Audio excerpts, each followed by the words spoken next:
Advanced Studio Classroom is on the air.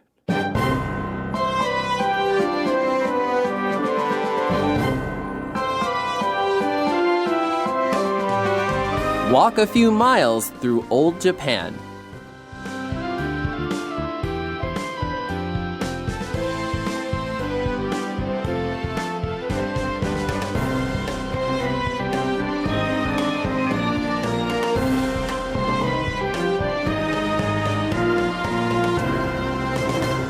Welcome to Advanced Studio Classroom. I am your host, Joe, and for this month's travel article, we are talking about the Nakasendo Way. And today, what I have for you is absolutely amazing. I have two travel experts.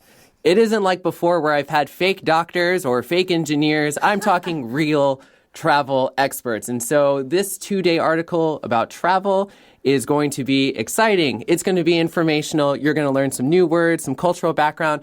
And by the time we get to day 2, you're going to book a flight to Japan. You're going to get your hiking shoes and be ready to go. Well, I'm going to first introduce my travel experts. And I'd like to introduce, first of all, she is a Let's Talk English teacher, and she is also one of our Voices of Advanced, Pauline. Hey everyone, I'm so glad to be here. I always love talking about travel, so I'm happy to be in the studio today. I think you are perhaps one of our most well-traveled English teachers in our department. Maybe, of course. Doris. Doris. She blows us all out of the water, but I'm doing my best to follow in her footsteps. Right, I think you're slowly catching up. And friends, this is a rare treat.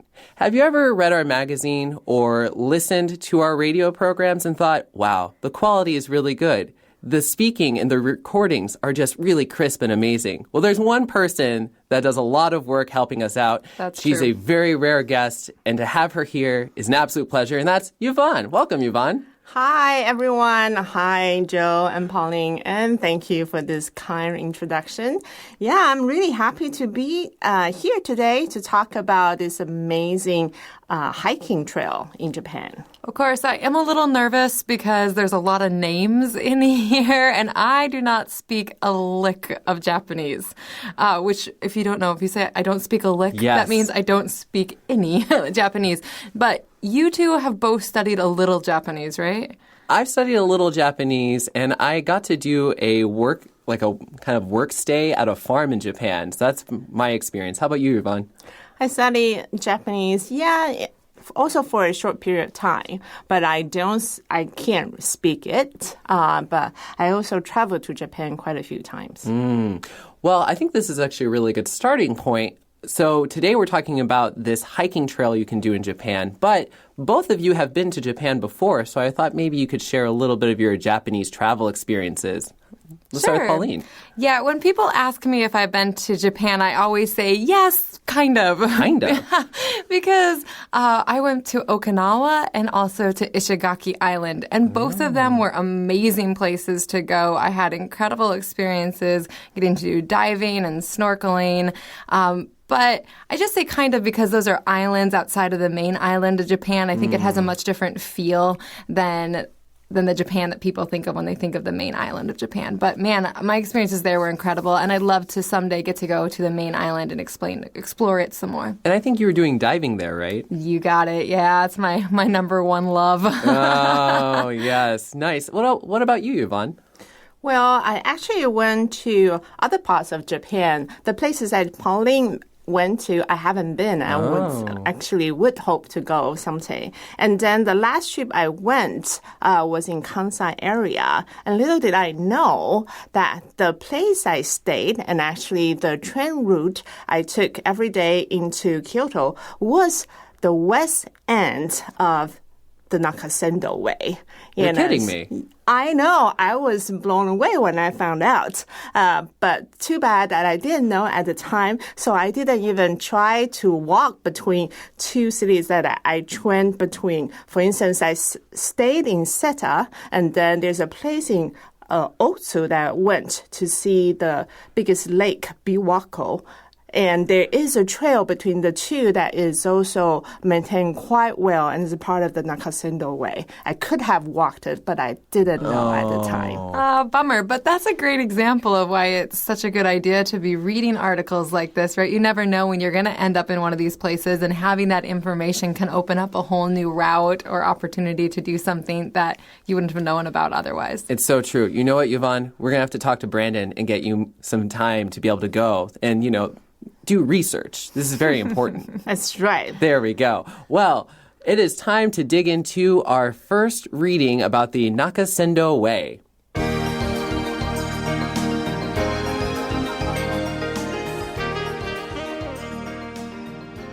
The Nakasendo Way. Enjoy rural Japan as it was centuries ago. For 2 centuries, the Nakasendo Way was a major pedestrian route that connected a string of villages, providing lodging and sustenance for the shoguns and feudal lords traveling between Tokyo and Kyoto. The trail and its villages were largely abandoned in the late 1800s as the power of the shoguns faded and as travelers between the two capitals began making the trek by train or automobile. But Tsumago and several other villages along the route in the late 1960s began campaigns of rediscovery. Modern buildings were removed, and those left from the Edo period, 1600 to 1868, were restored or reconstructed. Streets were repaved with period stone and closed to automobile traffic.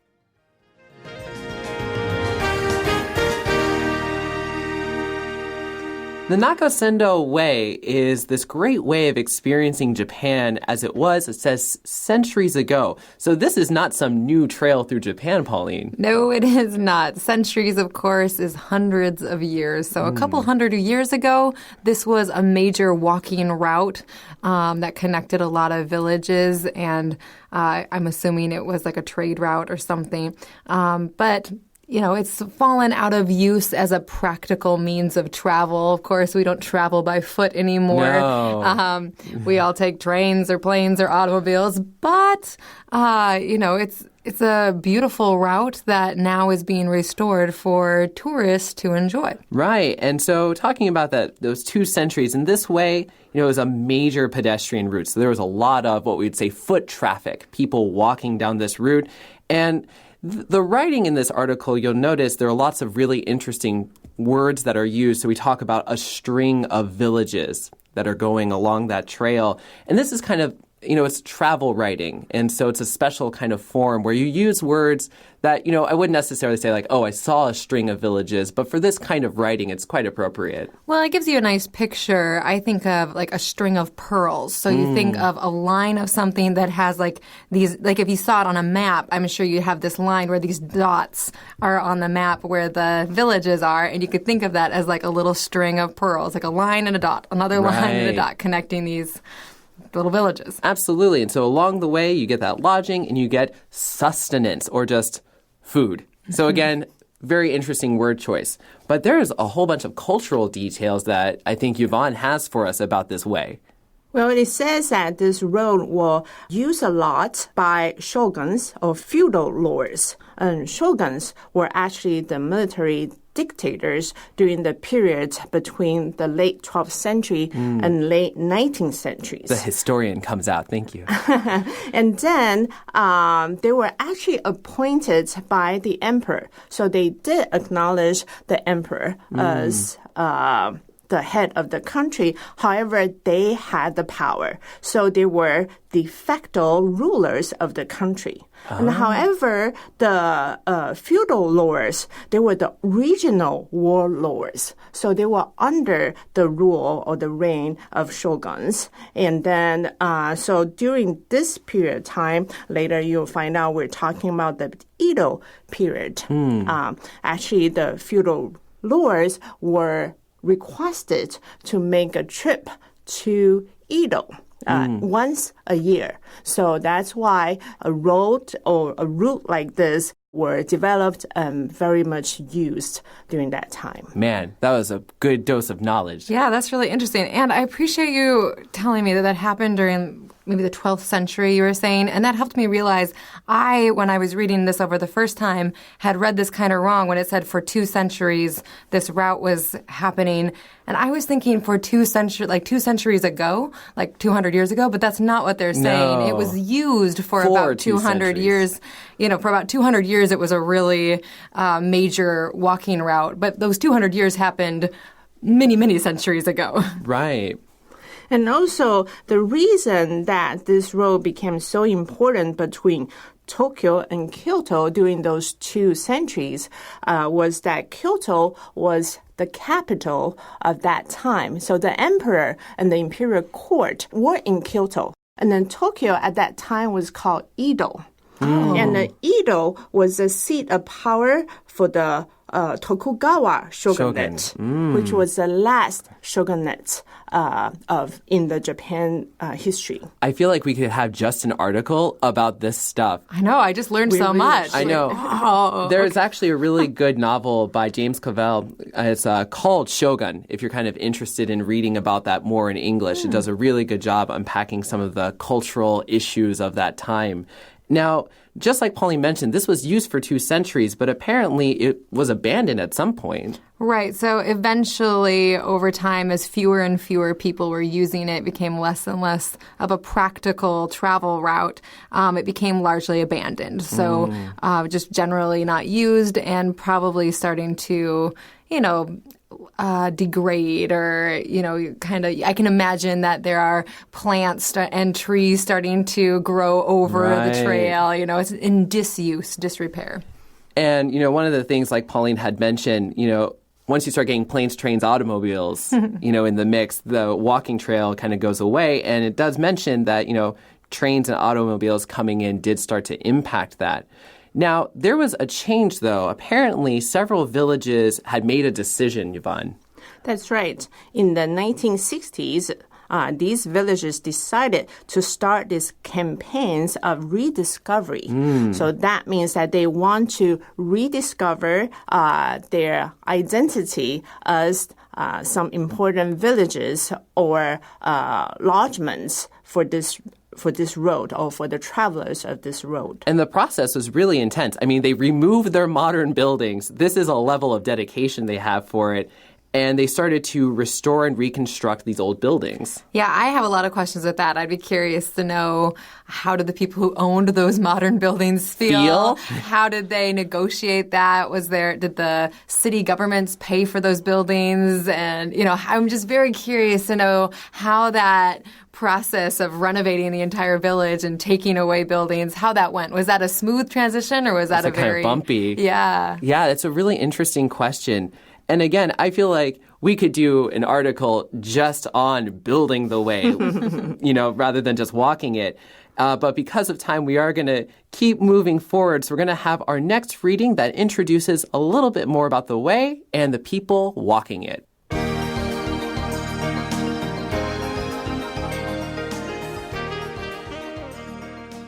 The Nakasendo, or Central Mountain Route, once again began offering period-correct food and shelter for long-distance walkers, who can now hike multiple sections of what remains of the original 332-mile footpath.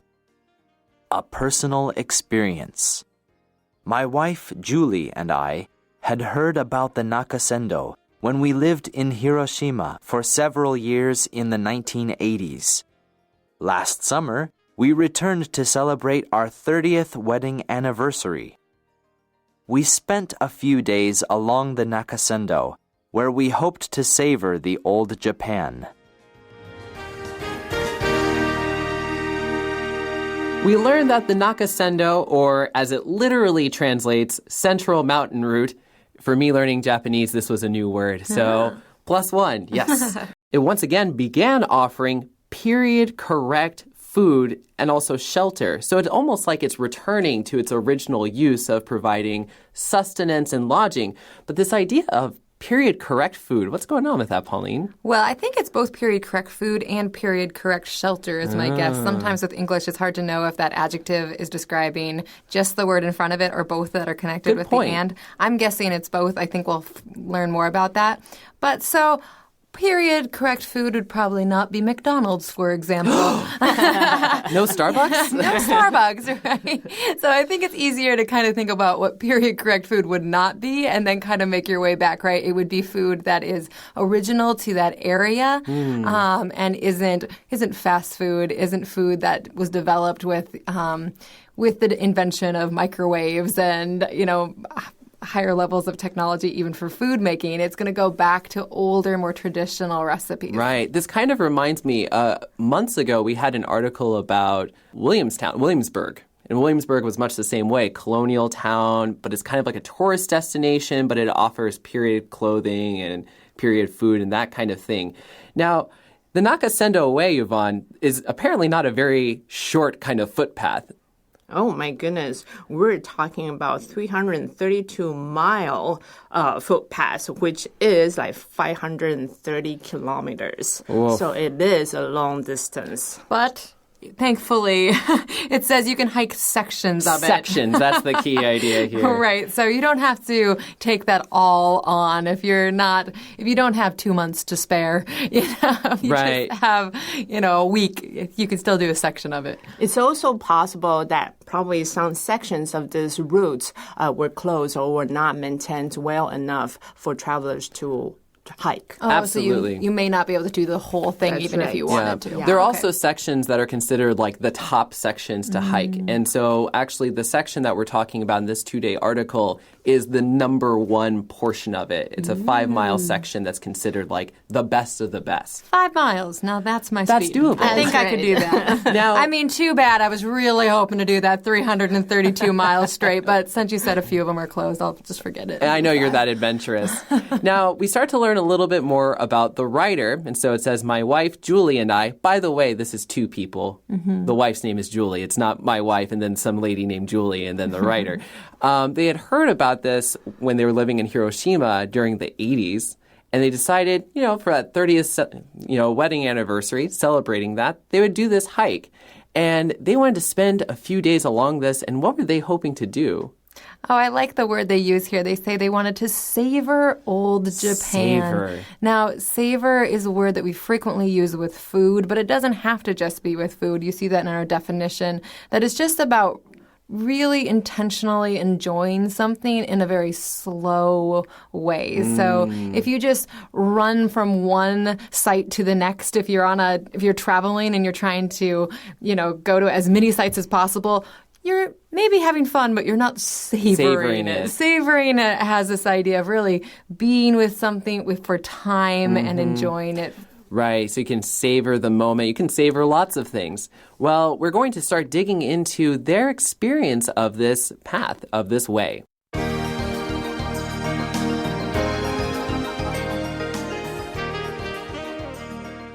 Step back 2 centuries.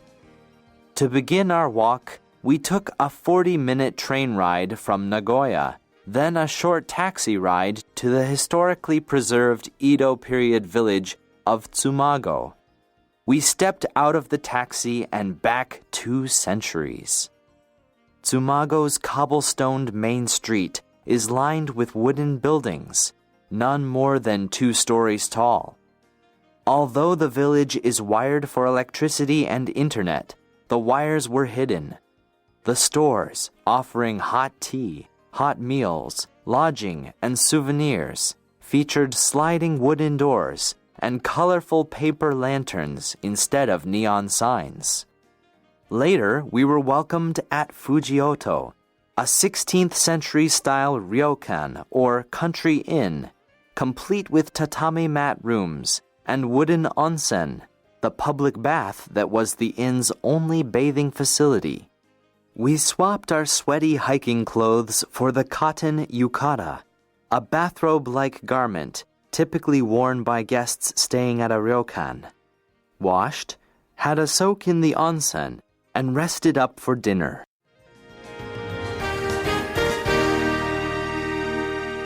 Well, they begin their walk, and actually, they don't start their walk by walking, Pauline. That's right. They took a 40-minute train ride from Nagoya. Yes, exactly. And then a short taxi ride to the historically preserved or period correct, right? Edo village of Tsumago. And Edo is the period of time, right?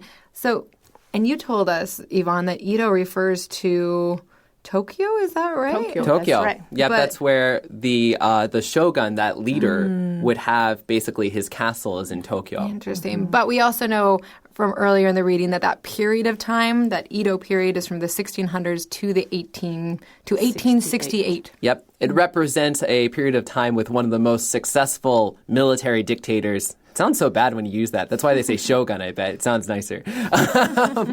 And so they start in Tsumago. And for our listeners, there's a handy-dandy map on page 19 that you can look at as reference. And the journey that they take is one of the most recommended, going from Nagoya and starting at Tsumago, because Tsumago is one of the best kind of preserved of the towns along the way. And so we get a nice description of this town. Yeah, I really like the descriptiveness, right? The kind of poetic. We stepped out of the taxi, so we know a taxi has only been around for, 100 so years.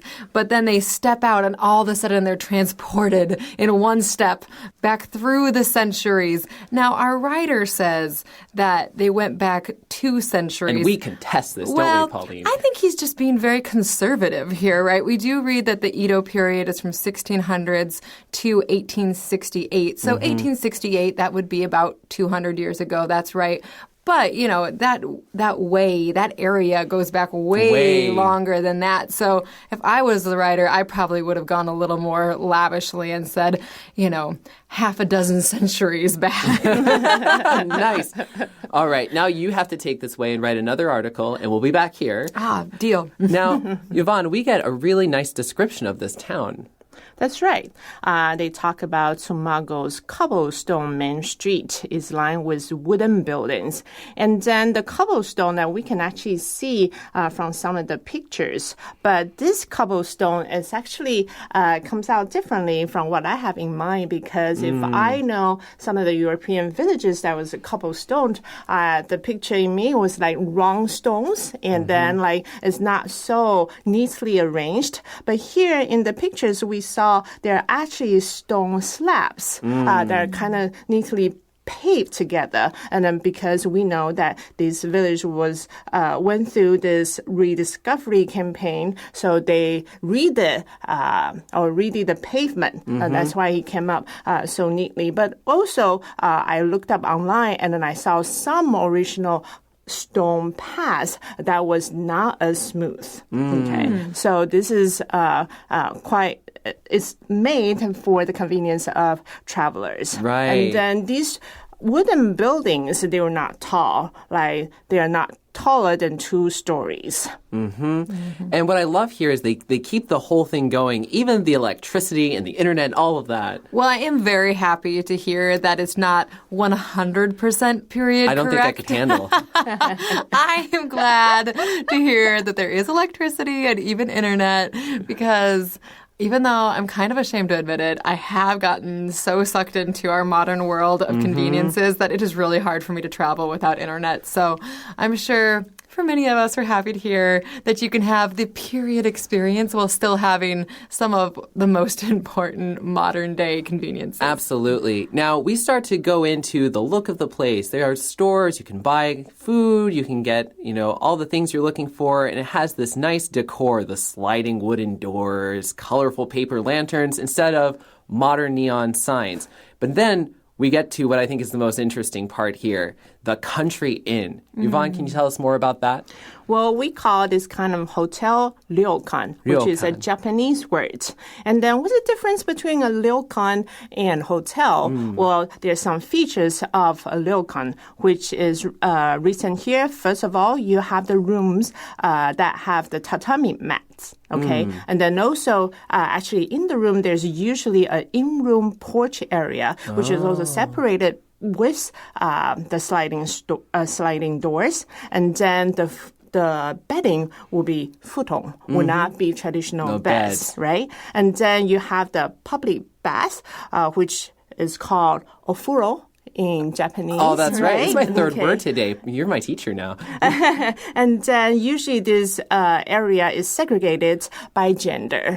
And then usually it's the only bathing facility in a ryokan. But of course, now the high-end ryokans, you may find the indoor suites with, your private bathroom or private onsen, which is a hot spring. And then the third thing is they would provide this cotton yukata, here described as a bathrobe-like garments, so that they would invite their guests to change into this yukata for their stay in ryokan. Whoa, that's amazing. It sounds perfect after a long day of walking, right? Yeah. I have two just quick questions. Tatami mats, I was thinking my only reference for that is actually living here in Taiwan, going to Beito and seeing the Japanese Bathhouse Museum. They have yes. an area, right? It's just like that. Oh, okay.